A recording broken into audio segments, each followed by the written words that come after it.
So, good afternoon to everyone again.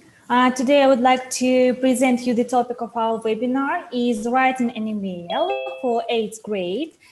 And my name is Еленова М.М. So, first of all, I would like to start from what is email. So email is short for electronic mail, is one of the most widely used features of the internet, along with the web, and it allows you to send and receive messages to and from anyone with an email address anywhere in the world. And also electronic mail or email is a method of exchanging messages between people using electronic devices. Also, before we will start, I would like to remember what is writing. So writing is the process of using symbols, letters of alphabet, punctuation, and spaces to communicate thoughts and ideas in a readable form. And also we know that writing is the fourth of the four language skills. So we know we have listening, speaking, reading, and the last one is writing. Everybody know that there are two types of emails. It's formal email and informal email. Let's start from informal emails.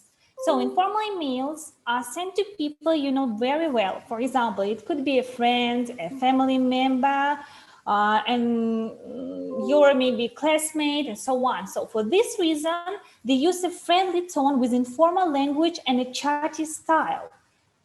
But formal emails are sent to people in an official position or people you do not know very well. It could be a head teacher, a newspaper editor, a local counselor, a personal manager, and so on. So they are written in a formal style with a polite and personal tone.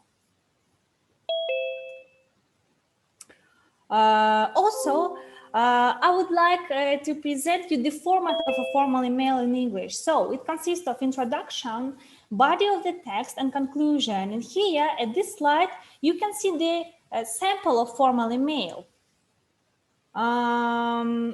So let's look the rules for writing formal emails in English. So to write an email in English in the right way, don't improvise.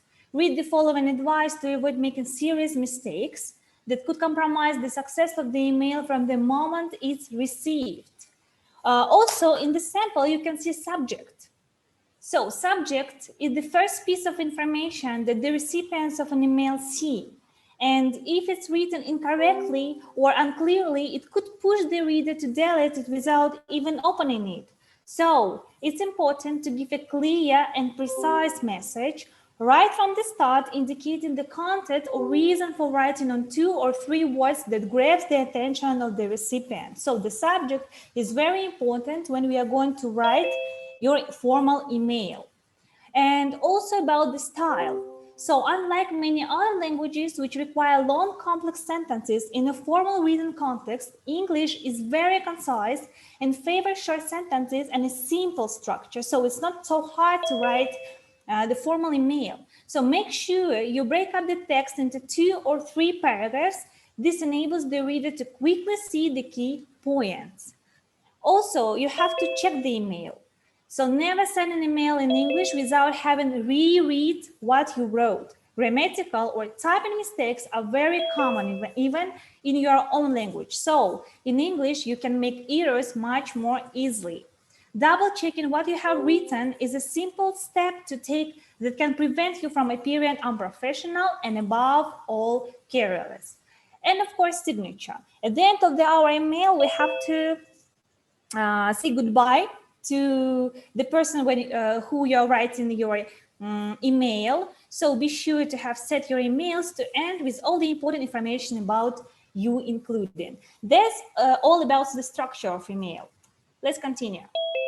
So, introduction. This is the first part of formal email. So depending on the type of relationships you have with the person you're writing to, there are different ways of starting an email, but any email should always start with a greeting. In our specific case, being formal, the most appropriate options are. What it means. So when we are going to start our email, we have to greet this person. And if it's formal email, of course, we can't say hello, hi, or something like informal. We have to say dear Mr., Mrs., or Miss. It depends on the person that you're going to write. For example, you can write dear Mr. Blake or dear Mrs. Smith and so on. Or if you don't know the name of the recipient, you can write to whom it may concern, or dear sir, dear madam. So here you can see the example of at the slide, you can see the examples of starting your email. So after the initial greeting, you need an introductory sentence that is consistent with the subject of the email. So introduce yourself briefly. Long text often discourage people from reading them. Then follow on with, I'm writing with regard to email subject, or I'm writing in connection with email subject, or you can write, I'm writing in reference to. So this is the phrases after the greeting that you have to start your email.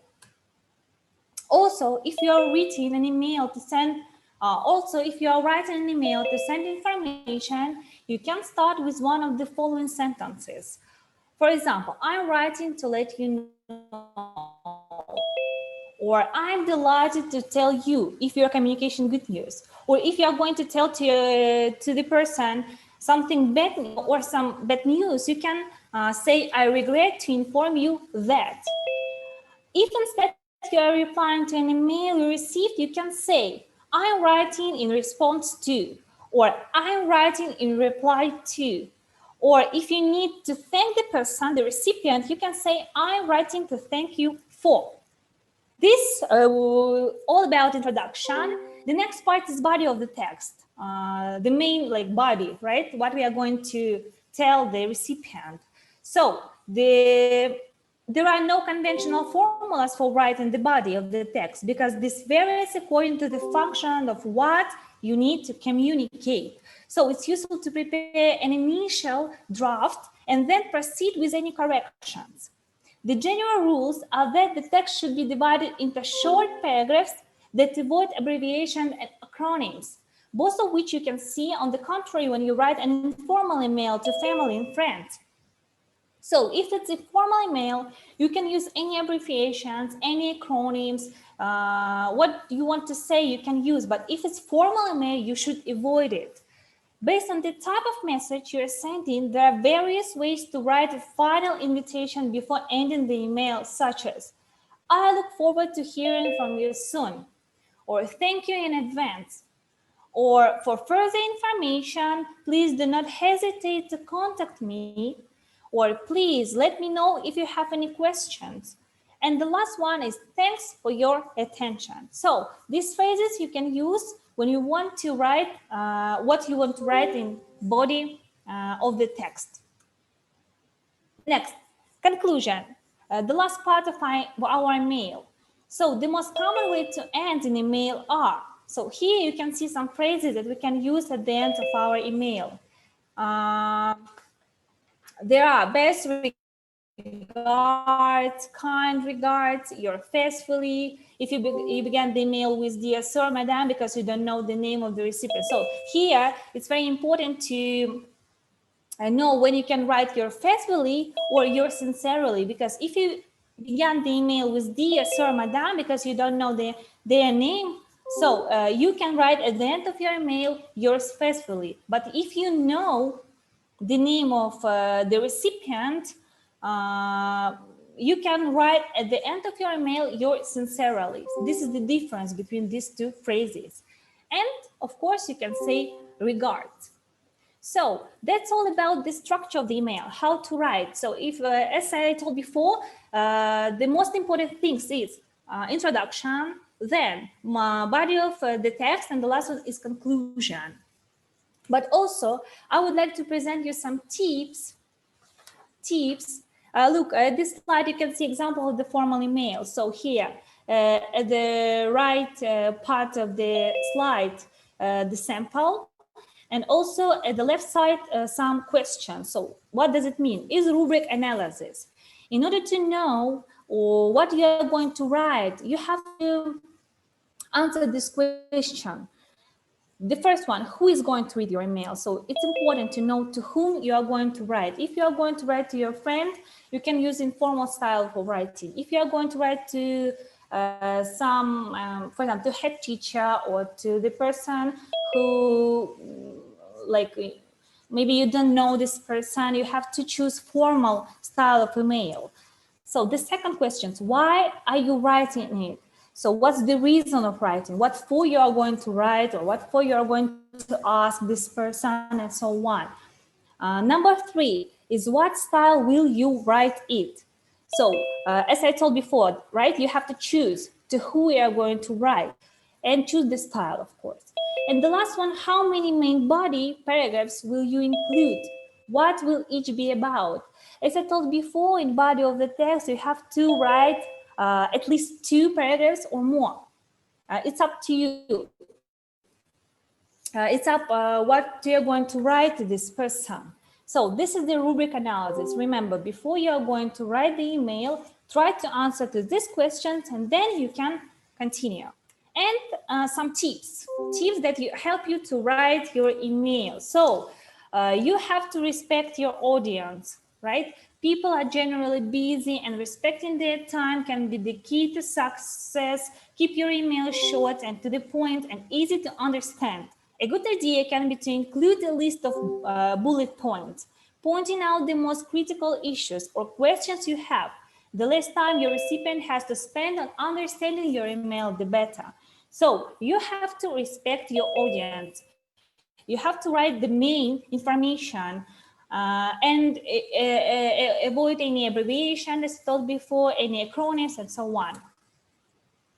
Second tip is personalize your email. What I have to do here? So keep a casual tone in your emails and direct them specifically towards the recipients. Referring to statements from a previous email can help ensure a polite and friendly tone and show that you are attentive to detail and actually care about what they say. The tip number 3, remember your attitude. So you have to remember your attitude, because written communication can easily be misinterpreted or misunderstood, as there are no visual emotion or body language following the message. Incorporating positive words can help lighten the mood and make the communication flow smoother. So you have to use such phrases like thanks, appreciate, great, that help you evoke a range of favorable reactions by the recipient of your email.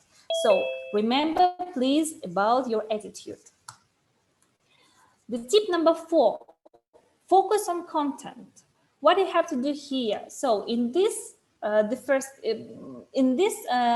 tip, the statistics show that 35% of email recipients open email based on the subject line alone. Include the topic of your email and keep it short. The same goes for the content of your email again. Respect your recipient time. Get to the point, be polite, and keep it simple. So there is no need to write a very long email when you want to say something. So you have to keep your time and keep time your recipient. Be very polite if it's formal email, and but not you have to keep time, but you have to write some like important information and be very informative. The 5th tips include a call to action. So after reading your email, the recipient should have a clear idea of what to do next. If they do not, don't you leave them hanging and the communication flow can die. Tell people exactly what you want them to do. This can simply be to confirm that they received your email, let you know if they have any questions or feedback, or respond to your request. So this was the 5th tips, and the last one is the 6th tips. Proofread. What does it mean? Nothing screams unprofessionalism and laziness more than spelling mistakes. Read through your email before you send it. Make sure the language is clear and understandable, and that your message comes through. Imagine that you are receiving this email yourself with no background information. Is the message clear? Would you know how and what to respond?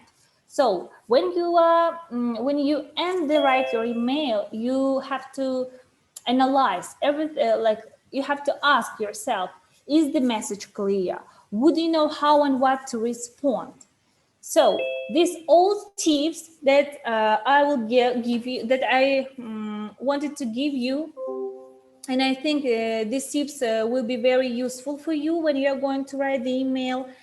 And now I would like to check how do you understand how to write the email. So there are some, just 4 or 5 questions, and try to answer this.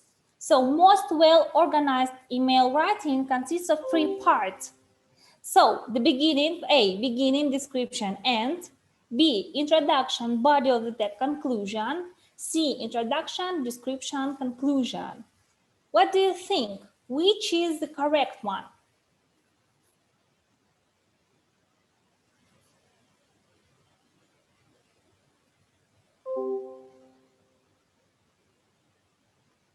Most well-organized email writing consists of 3 parts.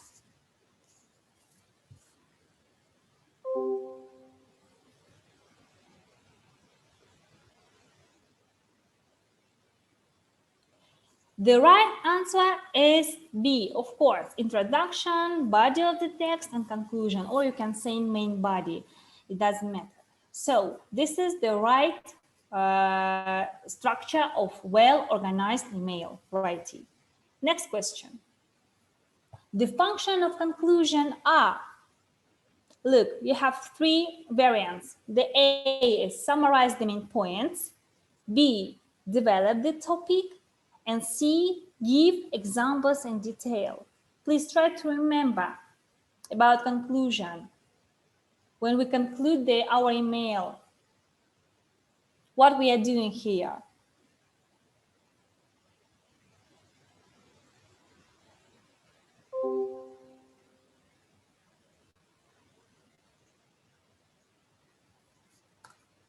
The answer is A, of course. We are summarizing the information, right? We summarize the main points when we make a conclusion of our email. Next one.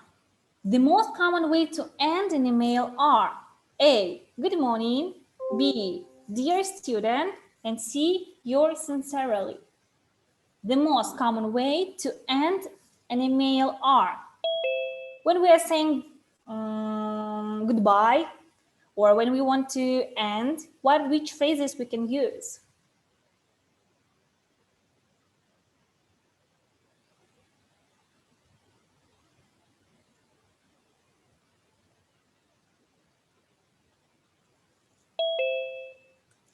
The answer is C, yours sincerely.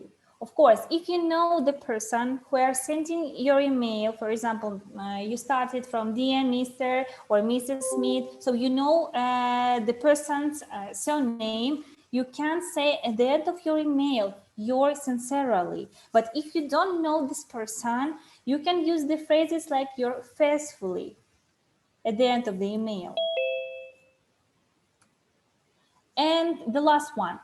Informal emails are sent to people in an official position or people you do not know well. How do you think? Is it true or false? Informal emails are sent to people in an official position or people you do not know well. Is it true or false? At the beginning of our webinar, I have told the differences between formal and informal emails.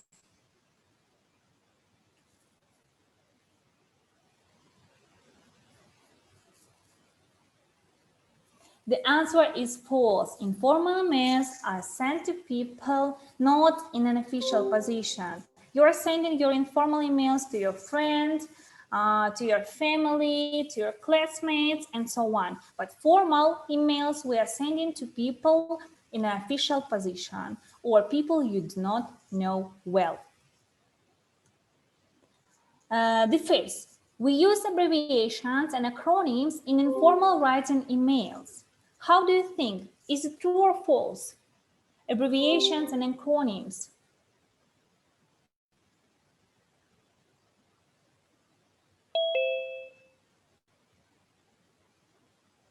Think about it, please.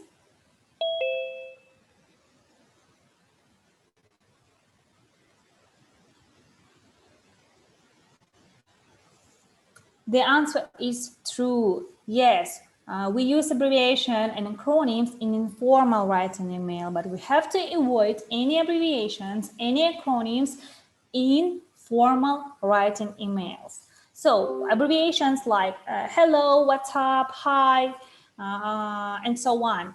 Acronyms such BTW, by the way, LOL, LOL, right? These acronyms you can't write to the person that you don't know, the person in the official position. Remember it, please. So that's all about my webinar. Thank you for your attention. I think everything was really clear. You can understand how to write an email, and now you can you can know the difference between formal and informal email. Thank you for your attention. Thank you very much. So that's all about my webinar. Maybe see you some time again.